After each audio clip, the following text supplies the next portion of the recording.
Phoenix பறவை எரிஞ்சதுக்கு அப்புறமும் கூட சாம்பல்ல இருந்து மறுபடியும் உயிரோட வரும்னு சொல்றாங்களே, அது உண்மையா? முதல்ல நான் பீனிக்ஸ் பறவையை பத்தி சொல்றேன், அதை முழுசா கேளுங்க.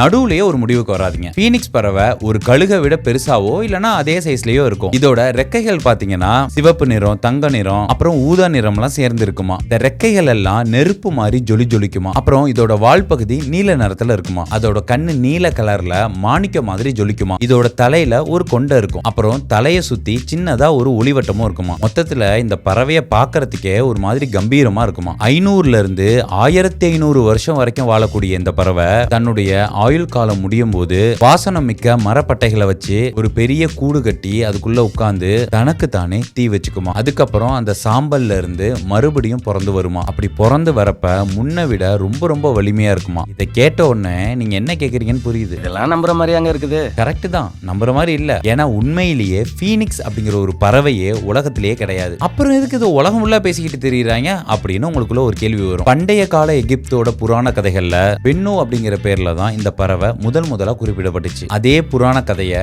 ஒரு கிரேக்க வரலாற்று ஆசிரியர் கிரேக்கர்களுக்கு எடுத்துட்டு வரும்போது அந்த பறவையோட பேரை பீனிக்ஸ் அப்படின்னு பெயர் மாற்றம் செஞ்சாரு. இப்படி ஒரு நாகரிகத்துல சொல்லப்பட்ட கதை பல நாகரிகங்கள்லயும் ஏற்றுக்கொள்ளப்பட்டுச்சு. அதே மாதிரி நிறைய நாகரிகங்கள்ல இதே மாதிரியான கதை வேற வேற பேர்ல சொல்லப்பட்டுச்சு. அதுக்கு என்ன காரணம் அப்படின்னா இது ஒரு பாசிட்டிவான குறியீடு அப்படிங்கறதால. அது என்ன பாசிட்டிவான குறியீடு அப்படின்னு கேட்டா, இது மனுஷங்களோட ஆழமான உணர்வோட தொடர்பு பட்டிருக்கு. ஒரு மனுஷன் காலையில ஏந்திரிச்சதுல இருந்து தூங்குற வரைக்கும் பலவிதமான அசிங்கங்களை சந்திக்கிறான், துன்பங்களை சந்திக்கிறான், துவண்டு போறான். ஆனா அடுத்த நாளே முதல் நாளை விட ரொம்ப வலிமையா ஏந்திரிச்சு திரும்ப போராட ஆரம்பிக்கிறான், ஓட ஆரம்பிக்கிறான். இதே கருத்தை தான் பீனிக்ஸ் பறவையோட கதையும் சொல்லுது. வாழ்க்கையில சாதிச்ச ஒருத்தரை அவரு பீனிக்ஸ் பறவை மாதிரிங்க எவ்வளவு மோசமான நிலைக்கு போயும் முன்னேறி வந்துட்டாரு அப்படின்னு சொல்றது அவருக்கு ஒரு மிகப்பெரிய பாராட்டவே இருக்கு. இதனாலதான் உலகம் பூரா இந்த கதையை எல்லாருமே ஏத்துக்கிட்டாங்க. இத பத்தி நீங்க என்ன நினைக்கிறீங்க? நீங்க எந்த மனுஷனை பீனிக்ஸ் பறவையோட ஒப்பிடுவீங்க அப்படிங்கறத கமெண்ட்ல பதிவு பண்ணுங்க.